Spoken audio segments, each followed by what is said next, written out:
Hiya, Barbie. Hi, Ken. You want to go do a podcast? Sure. Jump in.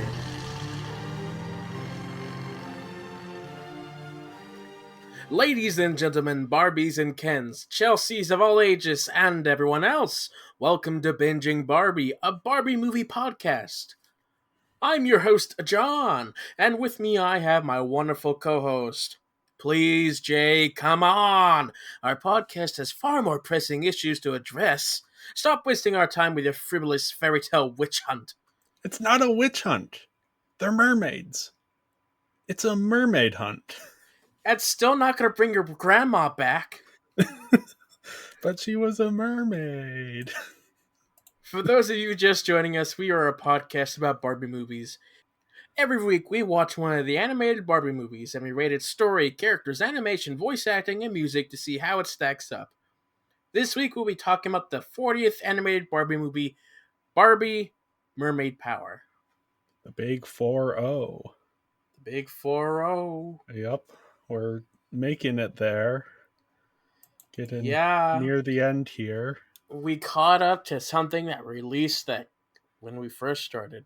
Yeah, this is the first of the Barbie movies that was released after we started this podcast. Crazy. Yeah, like how have there been 3 Barbie movies since we started recording? Yeah, I mean, I will say I'm kind of Barbied out at this point. What? Really? Oh, no. How could we tell? Yeah, we've been living with Barbie for a while here. It's gone 40 to a movies. point, yeah, it's gone to a point where it's like, there's really not much else for them to do. Except do the exact same thing, but slightly different. Yeah, we'll dive into it in a second here, but this was released September 1st, 2022. Again, this is concurrent with our podcast releasing, which is just so strange. It is. It is so strange. The next Barbie thing is going to be even stranger once we get to that. That's for sure. Yeah. And this is directed by Ron Myrick, who Mm. did you look at all into his IMDb? No, but just looking at the stuff that you put there, he's done a lot. Yeah, he has been working in animation since 1972. Mm. Often he's doing like timing, which is sort of deciding when the character movements and how long the character movements should be. But he's worked on Batman the Animated Series, The Smurfs, X-Men the Animated Series, VeggieTales, a whole bunch of things. His IMDb is just a very long list of projects that you'll probably recognize. Very long list, yeah. Yeah, and he's also worked as a director prior to this. So yeah, just kind of all over different projects, different things. He did a lot of like superhero stuff that seemed to be kind of his specialty, which I guess kind of ties into this. Kinda. A little bit. Yeah. Yeah, like sometimes he'll do one episode to a whole show, it seems. So Yeah. he's done a lot. Yep. He must be a good timer, I guess. Yeah. And yeah, someone with a lot of experience coming in. And yeah, I'm trying to think. I wasn't paying attention to the character movements here, but I wonder if this is. Well, it had nothing to do with the background characters, that's for sure. Oh, one interesting thing to note before we go on. This movie was released the same day as our Barbie Fairytopia episode. Ah. Yep, just look that up. I should have done that earlier, but so yeah, kind of connected in some ways, Kinda, yeah. which we'll get into in a sec. But this was written by Anne Austen, who's done a few of the other Barbie movies and also worked extensively on the shows. This is her third Barbie movie, and then she worked on both. I think she did Dreamhouse Adventures and It Takes Two and several other shows. Mm. And then we have music once again by the Math Club. They're basically the go-to music people for these Barbie movies now. Seems that way, yeah.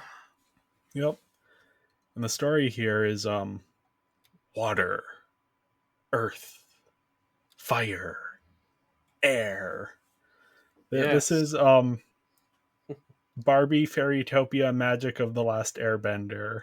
Yes. Um, because we have these mermaids who could wield these elements. And every 100 years there is a mermaid moon where all of the mermaids come together and they compete to see who will be the power keeper, aka the Oh. avatar, the one who can wield all four elements.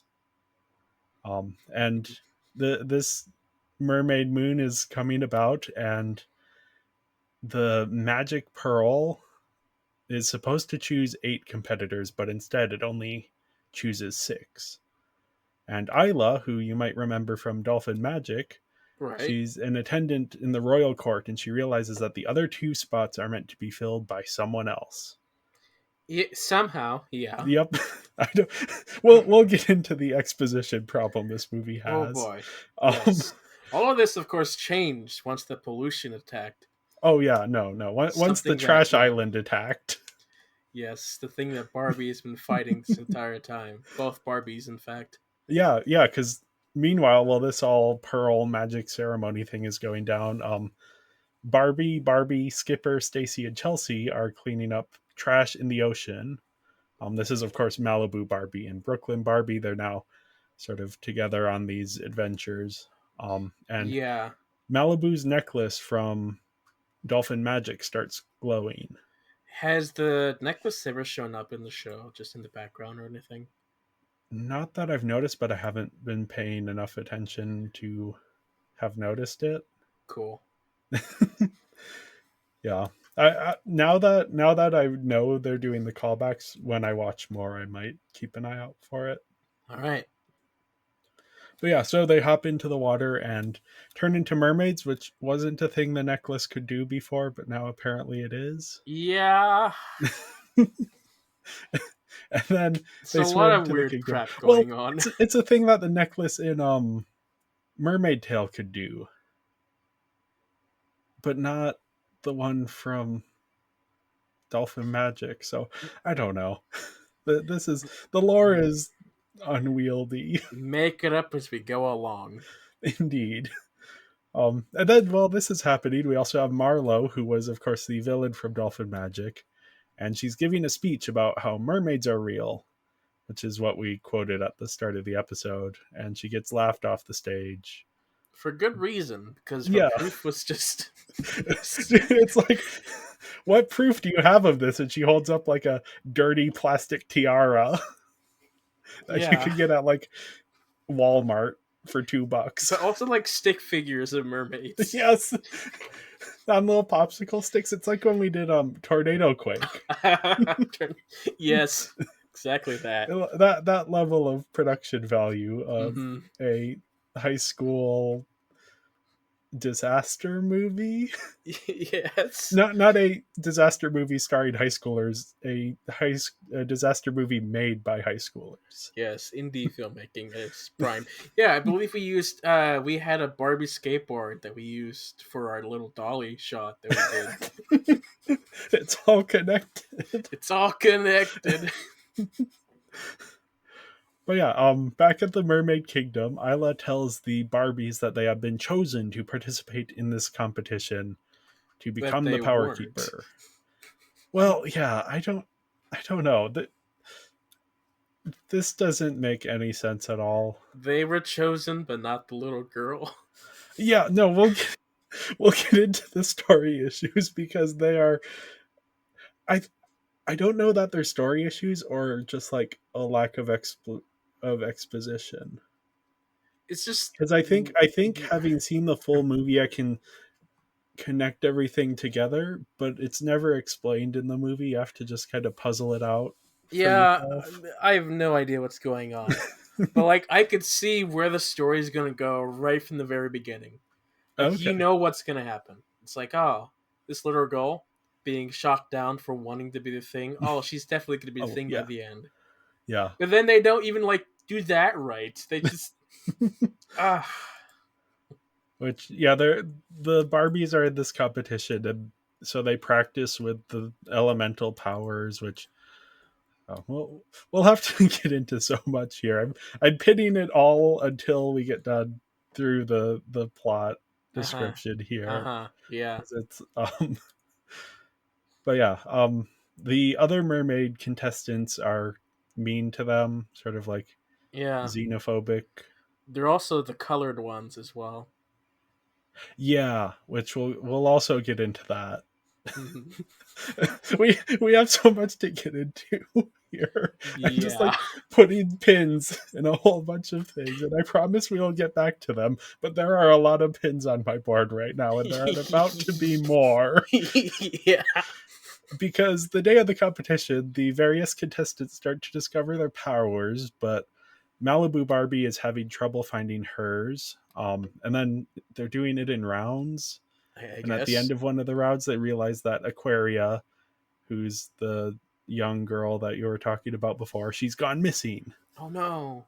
And so her brother Finn and Skipper and Chelsea go out to look for her, and Chelsea finds her.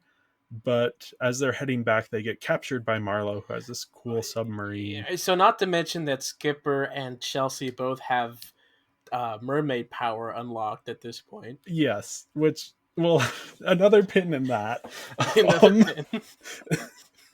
there's this dolphin who sees that Stacy and Chelsea, or yeah, Stacy and no, Chelsea and Aquaria get captured, and goes back to tell everyone. But then at the same time, this Trash Island, which made me think of Plastic Beach, the Gorillaz album, which takes place on a trash island that's been spray painted coral pink. But this is just a regular trash island, not a spray painted one with singing animated gorillas on it. Uh-huh. The starts like moving towards the Mermaid Kingdom, which is going to block the moon, which is bad for some reason, I guess. Something, yeah. Um, I don't know. We'll put a pin in that. Why not? Why not? And so anyone who has powers starts like trying to deal with this trash, but Malibu Barbie doesn't have her powers yet, so she decides to go save them. But she finds Marlowe's submarine, but by that time the girls have escaped of their own Mm-hmm. free will. Yeah. And so Barbie decides to confront Marlowe, who reveals that her grandmother was actually a mermaid, which is why Supposedly. she's obsessed with them. Mm-hmm. Yeah, I thought there was going to be more with that. Well, we'll put a pin in that as well. Put a pin in that. The submarine starts to break apart, and Barbie uses her magic necklace to turn both herself and Marlowe into mermaids. Yes. And Marlowe gets a very, very quick redemption. Also, Barbie unlocks her powers by having a tiara put on her. Yes. Yes. Which, okay, let's pull out one of the pins. So I thought this was going to be the reveal that Marlowe's grandmother was a power keeper. And so the tiara was like the power keeper tiara. But no, it's just she puts it on Barbie and Barbie unlocks her powers. That There's no that connection to the power keeper at all. that should have just been a random tiara. No, it might not have even been a mermaid tiara. It's just like why is that one tiara unlock Barbie's power? Yeah, why didn't Barbie's powers get unlocked before when she was communicating with whatever? Right, like she could. It doesn't feel like Barbie earned it at all. It's just like here, I for guess some reason I know to put this tiara on you to save you, I instead of guess actually trying to save you. the thread you could pull is she's communicating with Marlowe, and apparently communication is part of the water powers. But yeah, but But like she never told yeah, Marlo to no. put the tiara on her. But like the whole redemption thing, like again, you could use a little bit of exposition to make that story choice make more sense. But apparently this movie is allergic to exposition. That's where the 10 minutes went. We're missing 10 minutes that these 1 hour films have been doing. But yeah, pin in that for now. The trash Pin. island is still a problem, and until Malibu Barbie, she shows up and she says, "Hey, I think that Aquaria is the power keeper." Big pin in that. Yes. And then, with her newfound confidence in her abilities, Aquaria is able to destroy the plastic beach and save the Mermaid Kingdom. And then The there's a most, dance party. Yeah. yep, the most disappointed I've been to have Aquaria win a competition since season 10 of RuPaul's Drag Race. Actually, I wasn't all that disappointed when Aquaria won season 10 of RuPaul's Drag Race. But anyway, okay. Okay, let's start dealing with some of these pins here. All right, let's take a look. Um, so I think the big thing Hmm. is that there's a lot of ideas going on in this story. And I think a lot of the ideas are good ideas, Sure. but there's so many that they just clash with each other at every They've point. also just been used so many times in these Barbie films.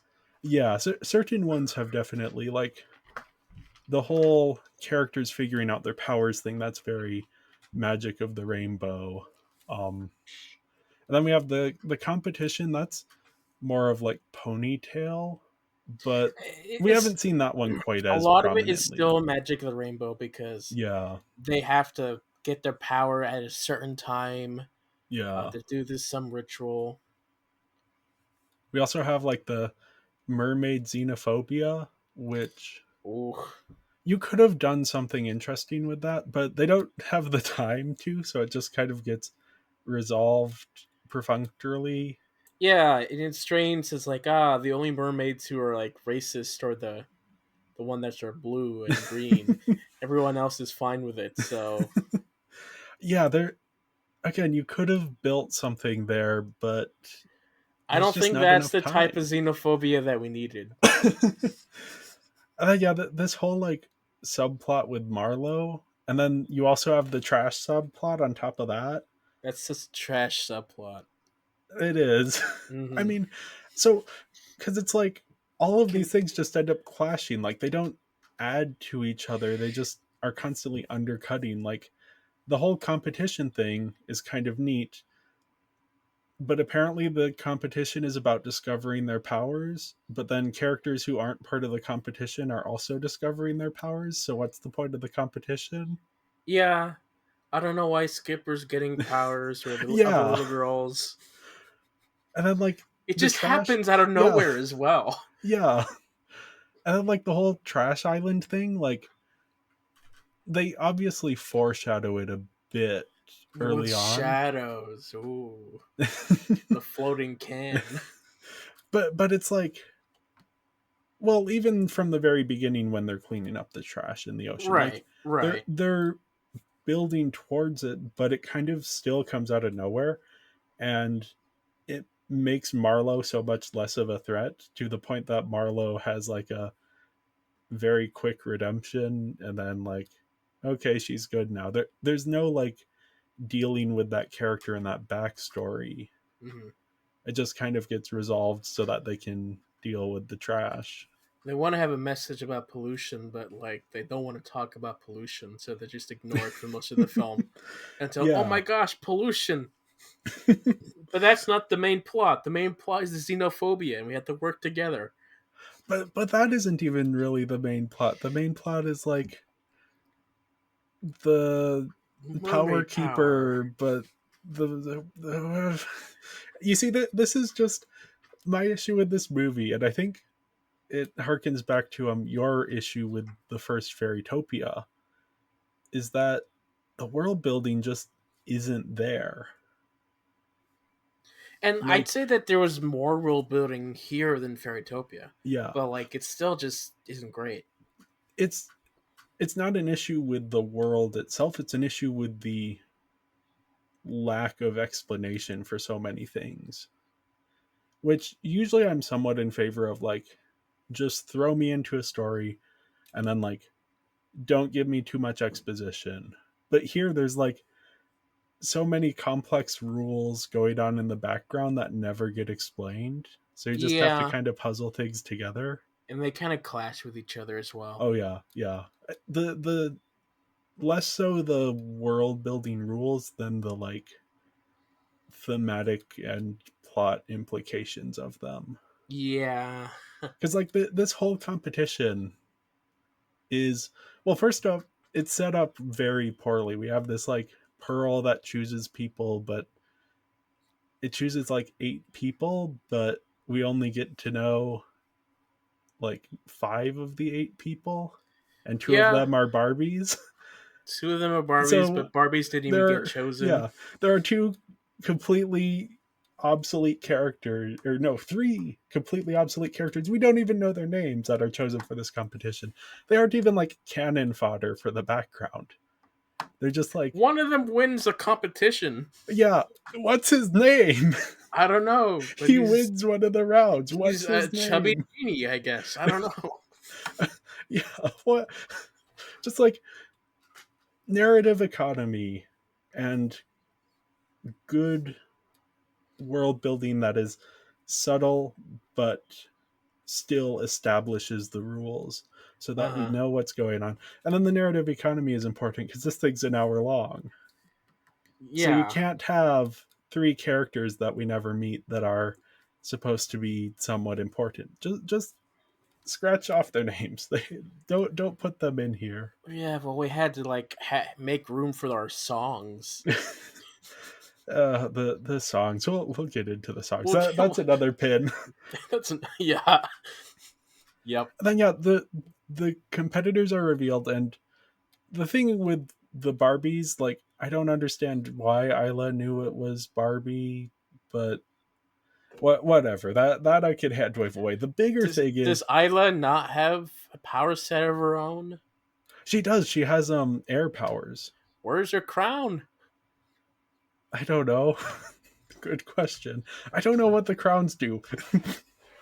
Like we'll pin in that. We'll get to the powers later. Because right Okay. now we need to talk about Aquaria. Okay. Who, like, this competition is to reveal the power keeper. Aquaria isn't chosen for the competition. Yeah. No. Like, okay, so is this an Avatar situation where it's like, oh, the chosen one is born every blah blah blah years, and then is revealed through this competition? Because if that's how they're doing it, then what? Why is the power keeper not chosen in the competition, or is it supposed to be Fire like Pearl. through strife the person is like becomes the power keeper? But then it's like, again, Aquaria isn't part of the competition, and then she's shown to have all of the powers like before the competition even starts. Like, again, it's exposition is needed here to show or tell us why the competition matters, what the competition actually does, and why Aquaria not being part of the competition is not an issue for her becoming the power keeper. How are they decided? How are they chosen? Yeah, We know it's a no. pearl, but what why? does the pearl do? I mean, I think it's just a magic, like, how do we get Barbie into this plot? It is, but yeah, But it no. doesn't work because it's like, This how does all-knowing anyone pearl doesn't know anything at all. no? Yeah, and then the other thing that this competition apparently does is it apparently reveals the mermaid superpowers. Yeah. But these mermaid superpowers make, like, the narrative around these things is very confusing, because at first I thought they were doing the magic of the rainbow thing where it's like, oh, it's the people who are the, like, they get chosen because, and they'll learn how to do the magic. But no, that's like a X-Men or I guess Avatar thing where it's like, oh, every mermaid is born with these like powers, and then as they get older, like one of them manifests more strongly. So it's like a puberty metaphor, but not really, because then like Chelsea and Aquaria get powers and they're I was significantly so younger than any of. confused. Because I yeah, was it's like so confused when Skipper got powers. yeah, It's like, wait, Skipper? She got yeah. powers? Is she important to the plot now? What happened? And I think it was just, oh, we don't want to leave the sisters out of getting the powers. But then why are the sisters in the story? They don't serve a narrative purpose. Narrative economy. They got captured and Skipper got the rap. Skipper got We'll pin talk in about that. that. But yeah, no, it's just like, what are these powers? What thematic purpose do they serve in the story? What plot purpose do they serve in the story? Why are people getting powers left and right? What's special about getting powers?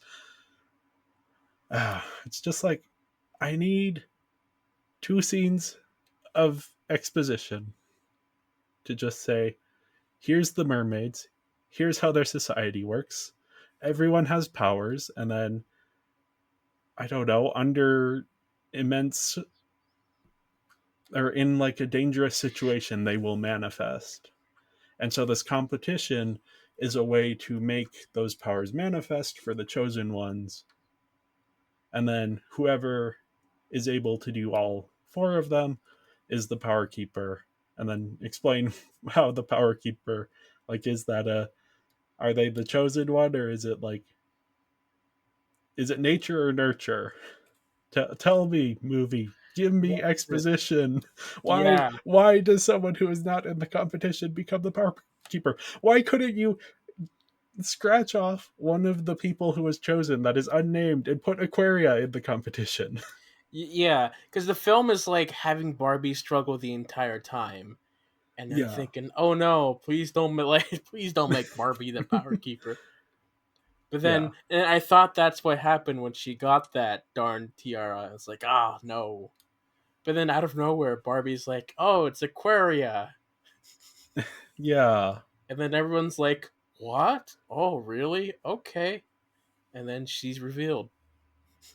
And you see, there's an interesting idea here, which is, if it's supposed to be that these powers manifest under hardship, and then you can talk about Aquaria, she was born without a tail, and so she has an artificial tail. You can talk about, she had hardships growing up, so because of that, she learned all of these magic abilities. But the movie doesn't do that. No, that is not. They never explain anything. Nothing makes sense. Why is she the power keeper if she wasn't in the competition? Why If is Barbie what? leading the charge? And it's like, Why? everyone, shoot your magic at the power keeper. It's like, What? how does Barbie know that? There has to be an edit where she says that, and then they kill Aquaria. uh, it's just it's there's a core of a good idea here, Yeah. and like, take any 2 of the like 7 different storylines here, and you can make a really interesting hour-long movie. You don't even need to make it an hour and 10 minutes, so that would help. Like, what if it is about this like competition story, and Aquaria is in the competition as well, and Mm-hmm. then like, as this is going on, Marlowe is in the background, like, oh, she's getting closer and closer, and then just have those 2 subplots, and then Marlowe could take the role of the trash island, rather than having the trash island show up at the end and then have a Yeah. Have her perfunctory redemption crab arc. be the trash island. Or have it be, all of these people go underwater, and, oh, we're discovering our powers, and then at the very end you're like, oh no, the trash island shows up, now we have to get rid of it somehow. Yeah, just one of those two. Yeah, just you can't do all of them. Yeah, I had a pitch for my own, like, what I would do, but I don't know, that's a bit long, so I won't get into it. I'll just kind of hint at it as we're going through. Mm-hmm. But yeah, it's Right. just like, there's too many ideas, and they aren't explained well enough, and I don't know if the world building is consistent or not, because there's no exposition, there's nothing like that. It's just like, you get thrown into the story, and they're like, here's a bunch of stuff that's going on. Hooray. No, yeah. This this story wasn't great. Yeah. I mean, again, I want to like it, but it's just not. It needs to be more economic and better explained. Yeah, for me it was just too much of stuff I've already seen. Yeah. Just in Barbie in general. Yeah. I gave it a 2.5 out of 5 for the story. I think the story is the core issue with this movie. It is the core issue. I give it a 3 because uh, other films were 3 that I liked less. So Yeah. that's yeah, that's just me. Yeah. Now, I think onto the characters. The characters here, I think, are actually interesting. They But there's just, too many, yeah, and yeah. yeah, So we have Malibu Barbie, uh huh. and you already talked a bit about this, but I like that she doesn't end up being the power keeper. Of course. Um, and then I also like that like her powers are the water powers, which is a lot about communication, which is a big Barbie thing of like Barbie shooting magic laser beams. I guess she can do that, but what's more interesting is her ability to lead and to communicate and to bring people together. Mm-hmm.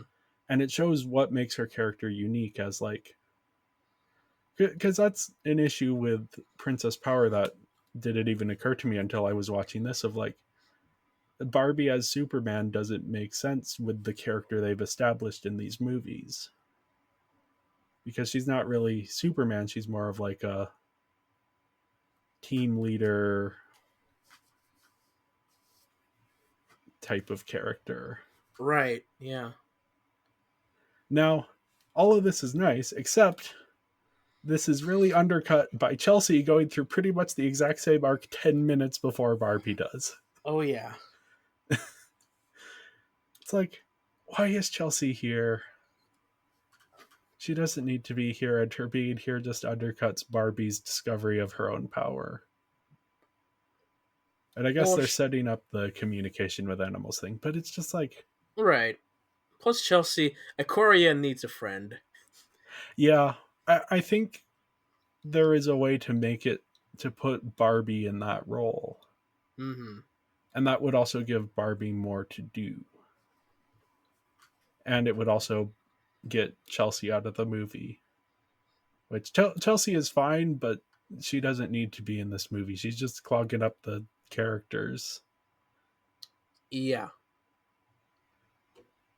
Now, the other thing I like about Malibu Barbie is her encounter with Marlowe near the end in the submarine.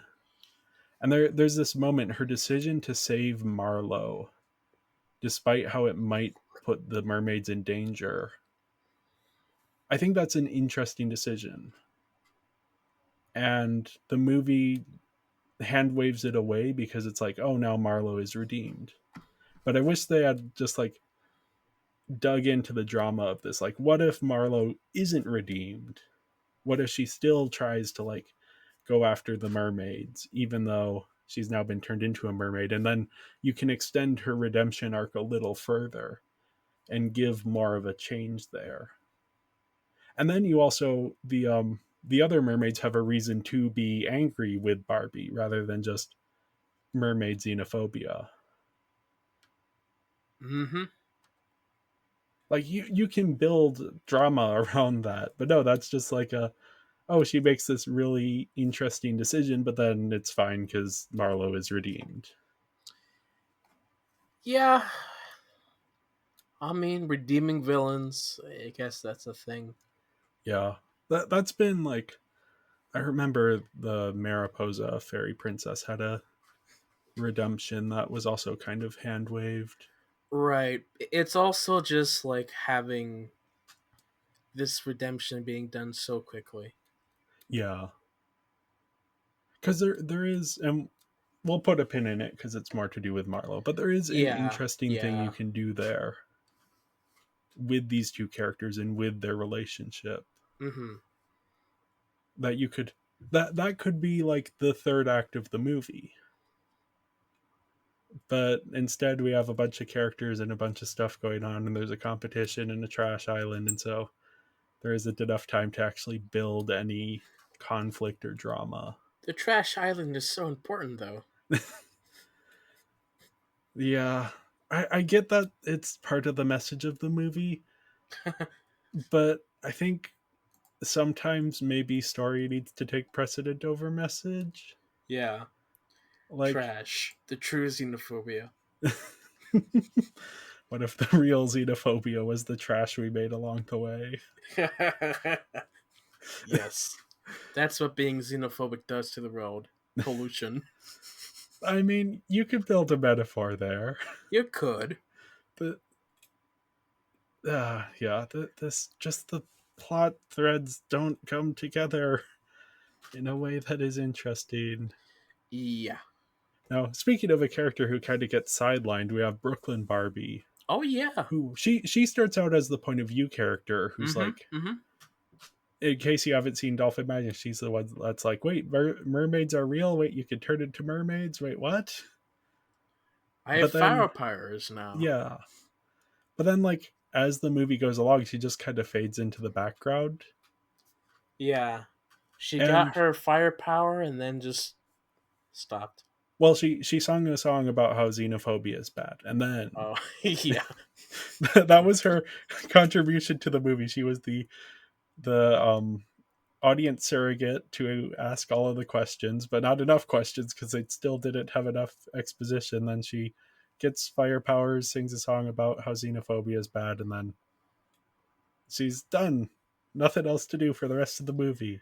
Nothing else. And she has a line about like sisterhood, because at the start of the movie she's talking about how, oh, I like hanging out with Barbie and her sisters because it reminds me of how nice being an only child is. But then at the end she's like, oh no, it's nice to have sisters. But that's not an arc because there's no midpoint. There is no midpoint. Yep. She just sings a song about xenophobia, and then it's like, I like having sisters now. It feels like she's having her own point of view, and we aren't privy to that for like the second half of the movie.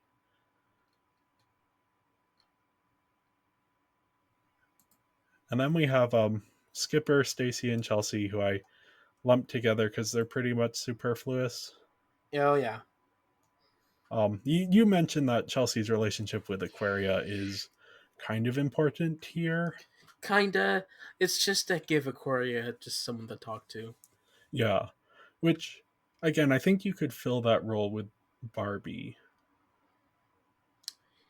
Yeah, or even just get rid of Skipper and Stacy and keep Chelsea, probably. Yeah. because Skipper and Stacy don't do much. Or make Aquaria older. I don't know. I don't know if you can make Aquaria older, because then Finn, if Aquaria is much older, then Finn comes off as a whole lot worse of a person Probably, yeah. for being like holding her back. Mm-hmm. Because if she's like 7, then it's like, okay, of course her older brother is going to be protective. But if she's like 17, it's like, oh, that changes the dynamic Oh, a maybe bit not there. that old, but okay. Or even like Stacy's age, Mm-hmm. which I don't know how old Stacy's supposed to be, like 12. Something like that. Yeah, I think the bigger thing with the sisters, beyond just like taking up runtime, is that them discovering powers just makes things so much more confusing. Because it's like they're going on through this whole thing of like, oh, the competition will reveal what your powers are, and then Stacy gets powers even though she's not in the competition, and this is before the competition even starts. Oh, yeah. And no, why? Uh-huh. It Yeah. doesn't make sense. Why? And again, I think they're trying to do, because it's like, oh, the sisters are supposed to be the like the characters that the people watching the movie relate to more. Because Barbie's supposed to be like this perfect older sister, and then the other sisters are like, oh, they're the flawed, but they're younger, so the younger audience can relate to them better. So of Mm-hmm. course you're going to give them powers because you want to be like, oh, everyone can have superpowers. But it confuses the story so much. Oh, yeah. And everyone gets that different colored hair. Yeah. except for Marlo. And the hair is its own. We'll put a pin in the hair. Okay. We'll put a hairpin in that. Mm-hmm. I will say the different powers when they're revealed. I wrote it down in my journal because we have like the symbol appears behind them. So for air, it's wings. For fire, it's a phoenix. For earth, it's a turtle. And then for water, when it revealed itself as Chelsea, I was like, why is that a pelvis bone? What does that have to do with water? Pelvis bone. It looked like a pelvis bone. And then when they reveal it for the next character, I'm like, oh, it's two seahorses facing away Oh yeah, yeah. from each other. Pelvis Presley. Ah, it's dumb. Anyway, yeah, the sisters didn't really need to be here. No.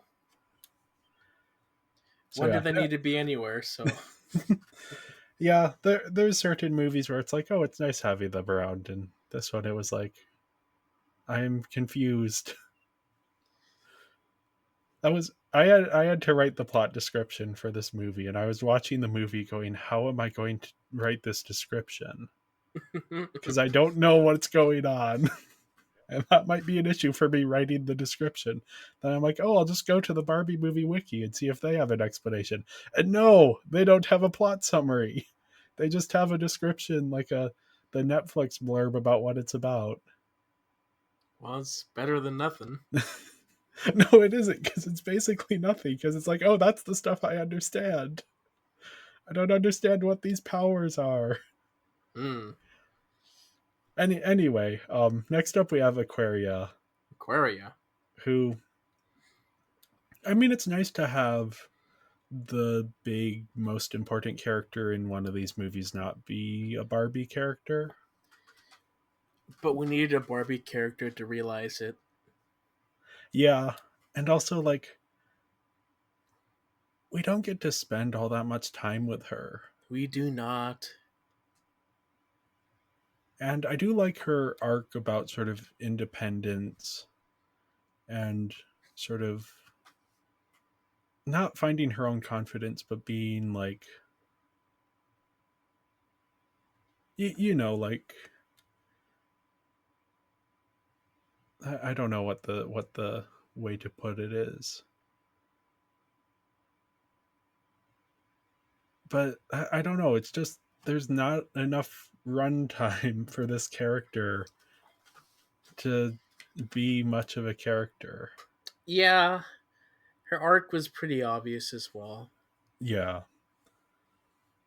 Yeah, I think they signpost it early on, and then they try and do the fake out with Malibu Barbie, but like at a certain point, you're like, oh no, yeah, they're Aquaria's gonna. They've been building this narrative for the. She's getting bullied about it too. I mean, it has Yeah, yeah. to be.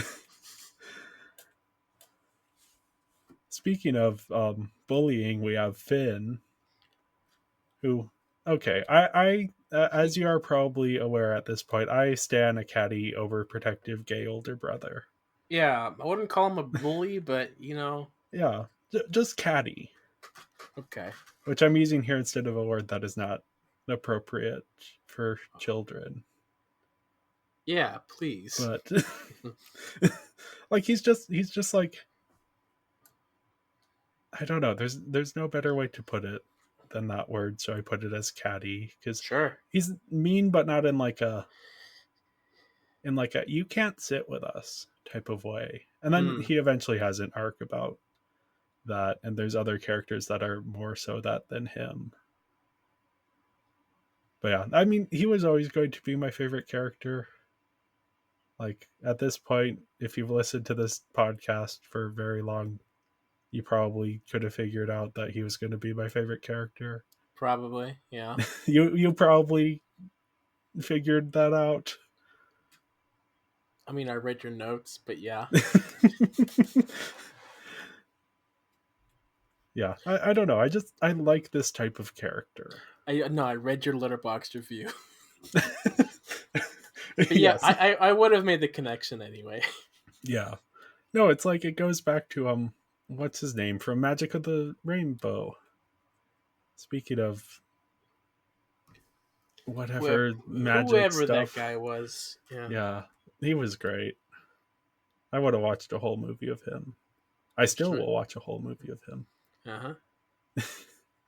But yeah, here Finn actually has more to do than him because he kind of gets the biggest arc in the movie, but like the biggest arc in terms of change, not the biggest arc in terms of focus. He gets almost no focus for his arc. Nope. But he has to learn to let his little sister do things on her own. And that's actually an arc that Barbie gets a lot in the TV shows, Mm. especially Dreamhouse Adventures, and then a little bit in Puppy Chase, where it's like having to learn to let your siblings do things because they're old enough and not being too overprotective. And I like that arc here because I like the two characters in the arc. It's Finn and Aquaria. But it's in the background, and I wish there had been more focus. And even a connection back to Barbie, since this is something that Barbie has to learn as well. And then he's also, along with that, he's learning to accept the outsiders. But I don't know. I think it would have been kind of cool if they had built the movie around Finn and Aquaria a bit more. Even doing like the way that Mermaidia was built around the character of Nori Mm-hmm. having to learn to work with Alina, or Fairy Secret was built around Raquel. Sort of having this contentious central relationship, which you could have that's the Finn and the Barbie relationship, is they're at odds, but then they have to learn things from each other. And then you can tie Aquaria's arc about self actualization into that and have, you know, Malibu Barbie is the one who understands her because she's like, oh, you're just like my sisters. You could have, you could build an interesting story around these character dynamics Mm-hmm. because they're there, they're just in the background. I don't know, maybe I'm reaching. No, right, yeah. Yeah, I mean, again, I like Finn as a character. I think he's more interesting than the movie's runtime gives him credit for being, Mm-hmm. because he's just kind of relegated to the background. I like his hair. Speaking of which, Talea and Serena. Yeah, they're the mean girl bullies. You can't Is sit with is us. Talea the blue one? Yeah, Hmm. she's the bluer one and Serena's the greener one. But Yeah. Talia isn't the bluest one. Well, we'll put a pin in the blue. In the blue. um there there's nothing to these characters. No. Like their arcs don't land at all because they don't have any screen time after the first 20 minutes. It's Talea doesn't even change or reform at all, does she? No. She I just don't know. I think it's off screen. does she acknowledge them at the end or not? She's I singing think with so. them at the end. Yeah. I I felt like I missed something. Yeah. I was probably not paying attention when they did it, but yeah, You see, no. this is part of my pitch as well. Get rid of these characters. Have Finn be the bully character, and have him be redeemed because you already have the redemption arc with him. Just do that. There's not even a You don't moment of need. Telea being like, "Oh no, I'm not even the control one." Yeah, It's just the power keeper. they're gone. They're Yeah, missing.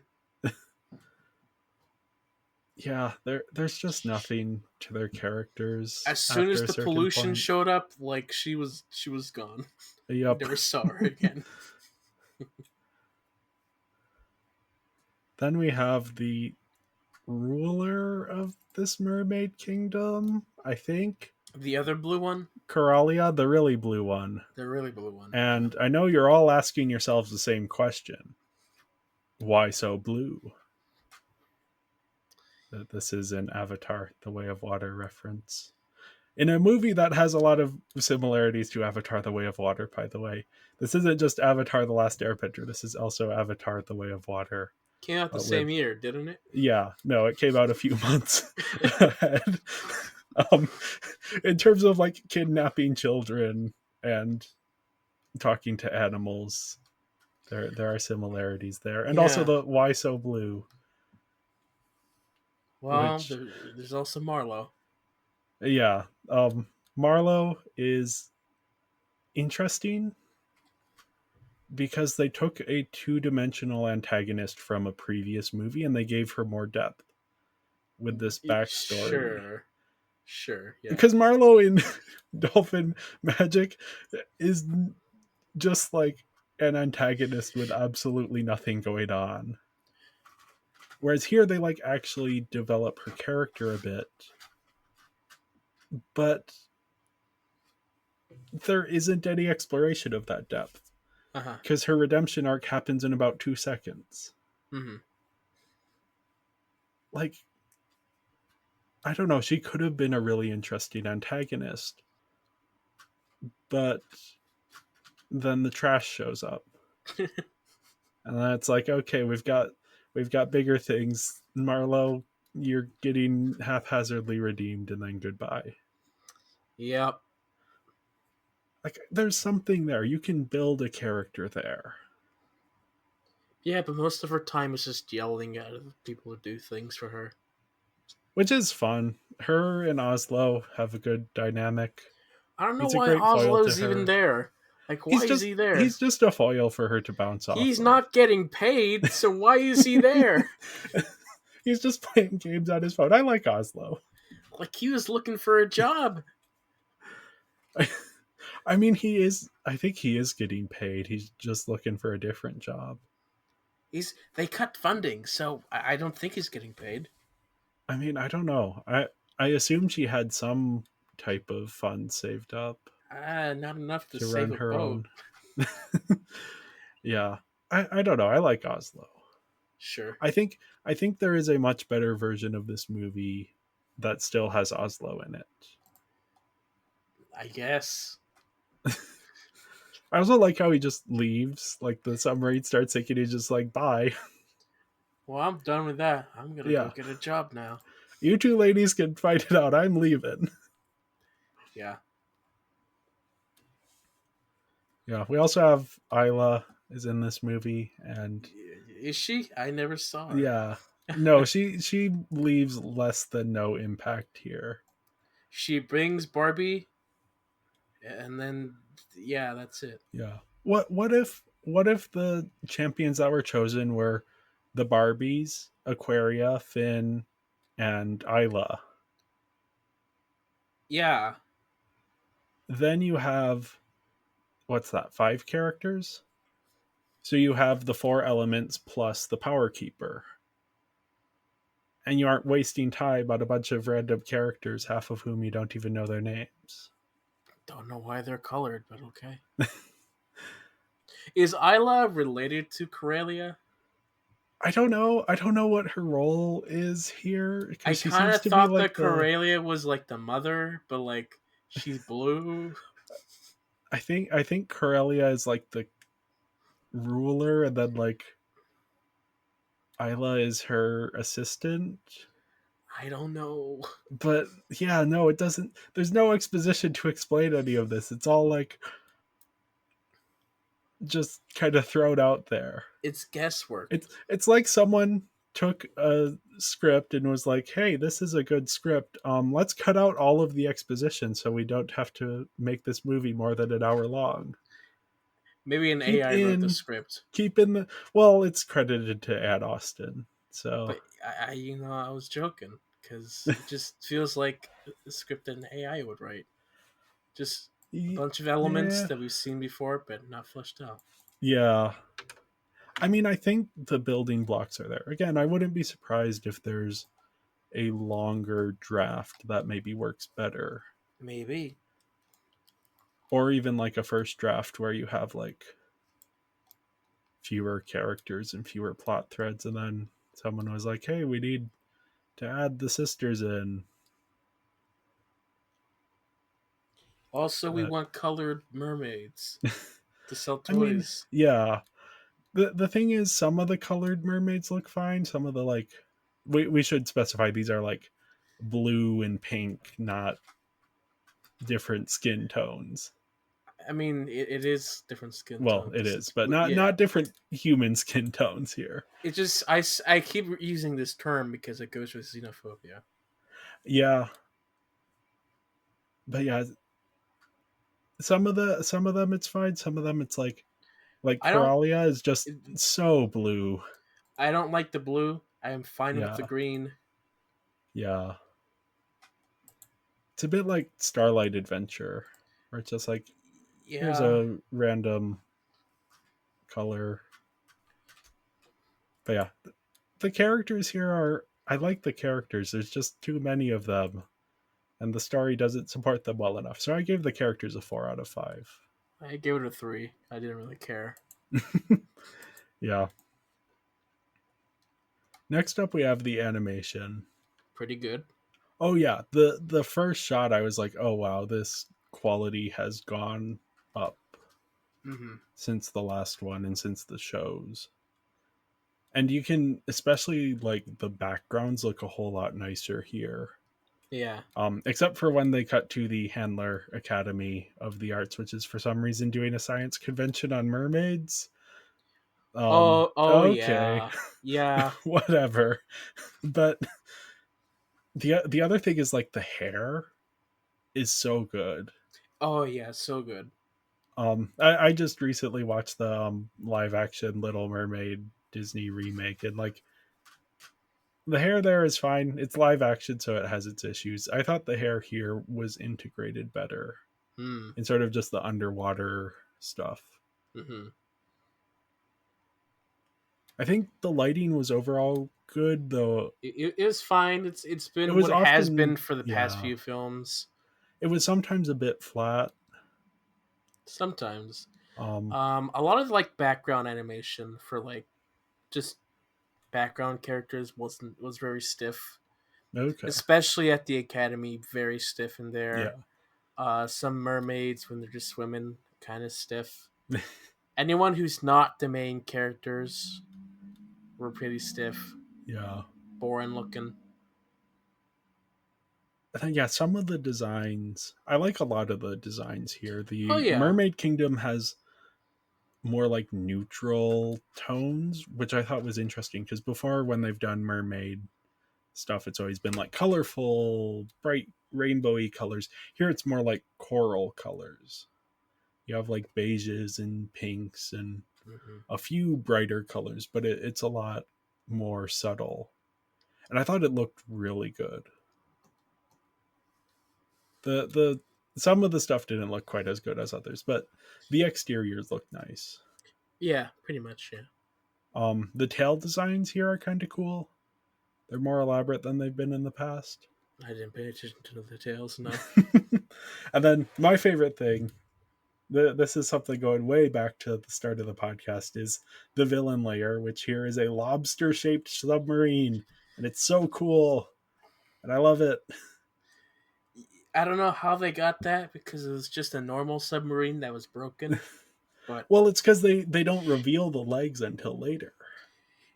um, Because okay, I was paying attention because I was like, why aren't they showing this whole submarine? And then they reveal the legs, and I'm like, oh, this is cool.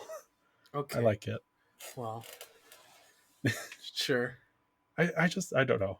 I like submarines, and I'm also Submarines are terrified by cool. them. Yeah, don't want to be in it. No, definitely not. Most of them That, have nuclear bombs. I don't know if that's a most submarine things or a submarines thing. I mean, that's just every submarine in a film.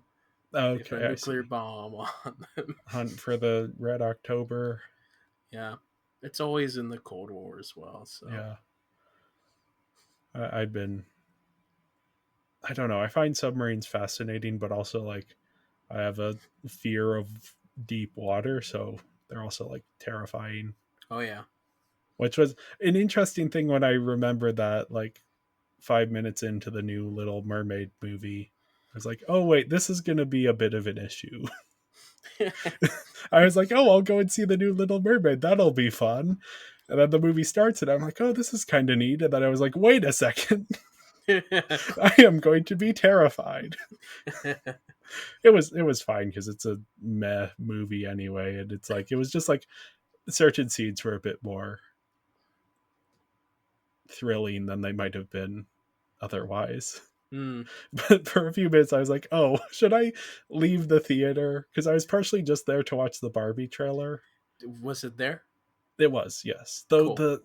they cropped it weird Ah. because it wasn't the full screen, so I was a bit disappointed.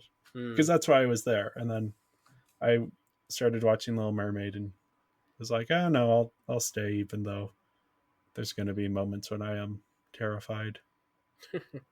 And there's like, because the things for me is like shipwrecks, which there's a lot of shipwrecks, and Ah. then like sinking down into the abyss, and there's like two Oh. shots of like sinking down into the abyss. Ah. I Ah. was like, oh, this is okay. I don't like the beach, so. I don't either, but for separate reasons. I don't like sand. Of course, it's irritating. It gets everywhere. Not like you. You're perfect. Well, you said the line wrong, Oh, but I said sure, the yeah. line wrong. Whatever. Yeah. You're soft.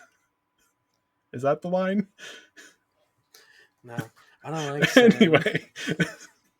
It's coarse, rough, irritating. It gets everywhere. Not like here. Here it's soft and smooth. Oh, I always thought the line was not like you. No. Okay. No. He's talking about her, but he's saying here, Okay. as in the sand in this place. You see, I sometimes have hearing issues, and the copy we had didn't have subtitles, so I have always thought it was not like you. You're soft. Well, I mean, yeah. He's stroking her back while he says that. He does mean that. I That's the thought the subtext. subtext was just the text. But yeah. Speaking of subtext, we have Finn's hair. Yes. Oh yeah, just rainbow hair, as if he wasn't already queer coded enough. Apparently, people ship him with Skipper. I don't get it. Uh, I guess okay. they have two scenes together. I guess. But no, I'm sorry. That's just, if you're gonna ship him with anyone, ship him with Oslo. Yeah, hair does make sense in these films. I like Finn's hair, but all of the other hair, the colors were just questionable. Yeah, why does Marlo get just a brighter red than her red? No, Why not? you see, that I'm fine with. It's I'm everyone not. else's that I dislike. I'm not fine with that because they established everyone else as having a different color. So now, give Marlo green or something. I just It's disgusting. Well, like it matches everyone else. I just have such an issue when they hop in the water and they turn into mermaids, and it's like, oh, now they all have different hair colors than the established character models. And Yeah. different hairstyles. And like, why is Barbie's hair blue? What? No. No. And the other sisters are just ugly pinks. Yeah. And I can no longer tell Skipper and Stacy apart because they now have hair colors that are too similar. Oh yeah. Yeah. No, I got lost. I thought those two were the same at some point. Yeah. I forgot that Barbie had three sisters. For some reason, like I knew that Skipper was the one who got the magic power first. But in my mind, I Yeah. was thinking, it's like, that's Stacy. Yeah, and they But already like, have similar names, so why do they have similar? no, it was like, I told you the story once, but like, it's like for the longest time, I thought that Thomas Jefferson and Thomas Edison were the same person. I don't remember that story. I don't doubt that you've told me, but that's great. Yeah, no, yeah. I thought because their name is Thomas, and they end with Essen. And so I was like, it's really cool that one of our presidents invented the light bulb. until until I was in college when I was doing research on like our theater lamps, and I was like going through the history of lighting, and then we got to Thomas Edison, and I look at the years, and it's like, wait, what? Thomas Edison was that from this year? I thought he was a founding father, and then it hit me. Wait, those are two different people.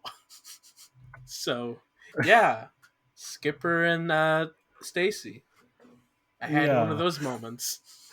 I mean, I shouldn't be laughing too much because I do that all the time as well. Of like, But no, this is years of just never realizing this. oh boy, Ah, it's like reading War and Peace, except there every character does actually have the exact same name. yeah. So I gave the animation a 3.8. Yeah, I gave it a 4. Just some of those design choices are a bit questionable, and there are certain like there's a camera movement early on where it's tracking a character who's descending from above, and then it just kind of stops and holds for a while, and it's like I think they just forgot to like finish the camera movement. Mm. But yeah, just certain things, but like the quality itself has gone way up from, well, not like too far up from before, but yeah. Yeah, now we have the music Voice acting. or voice acting. Yeah, the we have a lot of the same people we've had before. Yeah, Um yeah, I don't really have much to say yeah. The about only most of these people. performance that I wasn't too keen on was Aqualia, Aquaria? Aquaria's performance. Okay. Yeah, I didn't really notice much. The one voice that stood out to me, probably one of like 4 or 5 voice actors that I can recognize by voice alone. Johnny Young Bosch as Finn, which he's been in everything. I know him most from like Code Geass and that type of anime, and then like Devil May Cry. He's been in a couple other things. Who was he in Code Geass? He was Lelouch. He's a Ah, huge famous anime actor. okay. He was one of the Power Rangers, and then he's like, name a protagonist in a shonen anime and he probably played that protagonist.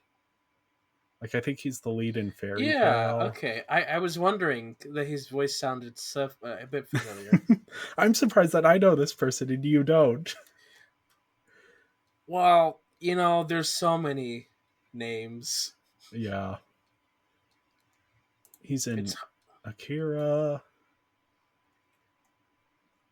Demon Slayer. I mean, I haven't seen him in anything recently that I've been watching that I remember. Is that So, Black Clover? I don't know. These are mostly stuff that I haven't seen now. Digimon, My Hero Academia, yeah. Persona, I Star mean, Wars The Old Republic. yeah, everybody's been in the Old Republic. Yeah, that's true. One Piece. Oh, he was only in 3 episodes of that, so he's probably not the protagonist. Uh-huh. Forest of Piano. What's that? Oh, yeah. No, that's on my Oh, list he of was in things. Super Smash Bros. Ultimate? What? I don't know. Walking Dead? Oh, that's the video game, not the show. Anyway, he has been in literally every anime ever created. Yeah, him So, and Troy Baker. yep. But mostly him. Yeah, I'd no, say. he's like, and since he often plays protagonist. Oh, he was in Free. Okay. I haven't actually seen that show, just the abridged version, which is great. But anyway, yeah, I recognized his voice right away. And I think he's there's a reason he's so prolific, and that's that he's a very good voice actor. And I think Yeah, he did a good I job. haven't quite caught on to his voice yet, like Okay. other actors, but yeah. I'm just excited that I recognized a voice and you didn't, even if it's one of the most To be honest, recognizable I wasn't voices even in paying anime. attention. I wasn't even paying attention. Like Yep. he wasn't speaking like Lelouch, so No. He has that voice though that you can recognize. I probably, if I listened to him Yeah. again, I'd probably catch it, but I wasn't listening. So He just has, I don't know, maybe it's just because he always plays the protagonist, but he has a protagonist voice. yeah, he does, which is why he was the protagonist. Anyway, I gave him the voice acting a 3.5. Yeah, I gave it a 4. Mm. Again, not nothing major, but nothing stood Nothing out to me new. as bad either. Pretty much the same. Yeah. Speaking of pretty much the same, we have the music. The music. I don't know. This just I got a little tired of the music here. I can Uh, tell. So every once in a while I'll go onto the YouTube channel and like watch the music videos for movies that we've seen. hmm, And I've noticed more and more as we go along, the music numbers are starting to become their own separate thing so that they can post them as videos on YouTube. Because I assume that the videos on YouTube, the music videos do very well. mm-hmm. So that's why all of these musical numbers are very stylized and like almost take place in their own reality. Yeah, they kind of just show up out of Yeah. nowhere as well. Yeah, here it's even worse because it's like they aren't really all that well integrated. Yeah, so Aquaria starts singing, but it's like nowhere near her voice. Yeah. It's an older woman singing for a little kid, and it was just so jarring to see that voice coming out of her mouth. Yeah, and it doesn't like advance the plot or reveal anything about the characters or the Nope, world. nope. Um and I don't know, even like the one that really stood out to me was Brooklyn Barbie's anti-xenophobia song, which Yeah, has a good message. Let's be clear, sure. it has a Yeah, good message. yeah. It doesn't do anything. It doesn't reveal anything about any of the characters. It doesn't change any of the characters' minds. It isn't in like you could integrate it into Finn's arc, but it isn't.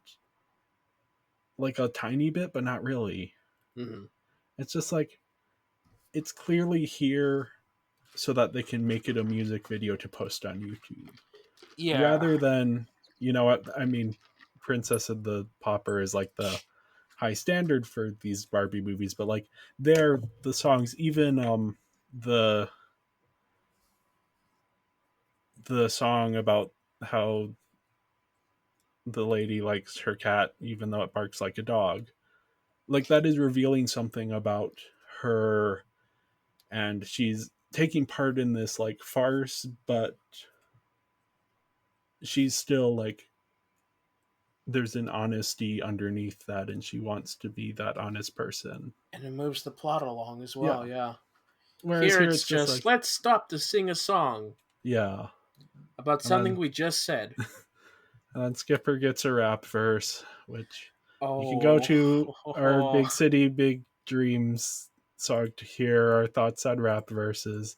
I don't, it's to not be even a clear, rap verse. She no, just no.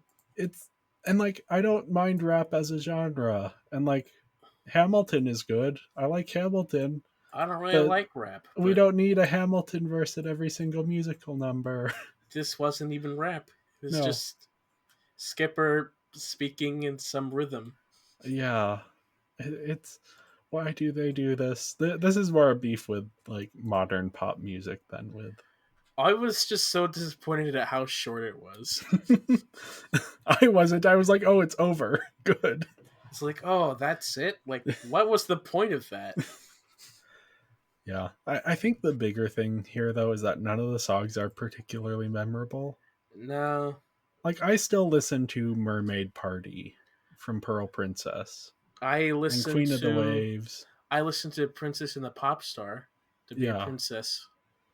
that's the Princess and the Pop Star has some good ones, Yeah. and like even like Fairy Secret, I'll sometimes get that song stuck in my head. I think even the last film had some good songs. Yeah, Like the the Work It one. work it was really Yeah. good.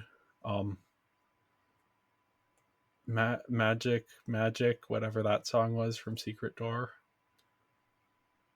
Magic. Every You're movie, here. You're every here. movie I watch, I just my brain adapts the thing to like, I have power, mermaid power. I've got magic. Yeah. These are songs that whether I like them or not, they're stuck in my head. Yeah. But yeah, this one I don't imagine the same will happen with any of these songs. She's the queen of the waves. Da, da. Ah, that's a good song. Yes, but nothing memorable here, No, sadly. it's again the Math Club. They can do good work, but sometimes I think they're just kind of. It's a very like utilitarian thing Mm-hmm. with a lot of their music. I miss the artistry of bringing in someone to write lyrics and someone to compose and sitting down and integrating it into the story, Mm-hmm. which is a lot of extra work and effort, but you can tell with Princess and the Pauper because it's so good. But yeah, that's music here. I gave it a 3.5 out of 5. Usually I bump up the score a bit if it's a musical, but this isn't a musical. It's a movie that has separate musical numbers that are mostly Yeah. unrelated. So, I also give it a 3.5. Yeah. Which leaves me with a total score of 16.8, which is a 67.2%, and a 3.36 5-star rating. yep, I have a total of 18 out of 25, which is a 72% or a 3.6 on our 5-star scale. Nice.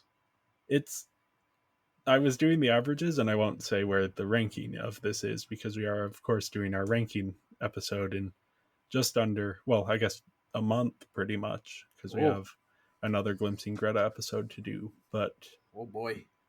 yeah, this one, the score rounds out to the exact same score as Fairytopia Mermaidia, which I thought was just kind of cool. Sure, yeah. We're Since all that's in that Mermaid. Fairytopia. And yeah. But yeah, I don't know. I'm just disappointed that this movie wasn't as good as it could have been. Yeah, at this point, I'm just coasting. Yeah. That The we next are. one should be interesting, but Yeah. yeah. Thank you, everyone, for listening. Make sure to follow us on social media. We're Binging Barbie Podcast on Instagram, at Binging Barbie on Twitter, and Binging Barbie, a Barbie movie podcast on Letterboxd. We will be back next week with an episode on the 2019 film Little Women as part of our bonus series on the films of Greta Gerwig. Thank you. Yep. Goodbye. And then after that, we will be talking about Barbie's first interactive Whoa. movie, Barbie Epic Road Trip. I hope it's epic. Yeah, we will have a few extra guests on for that one as well, and we'll have to compare our different routes on this interactive road Mm-hmm. trip. Yeah. But yeah, see you all later.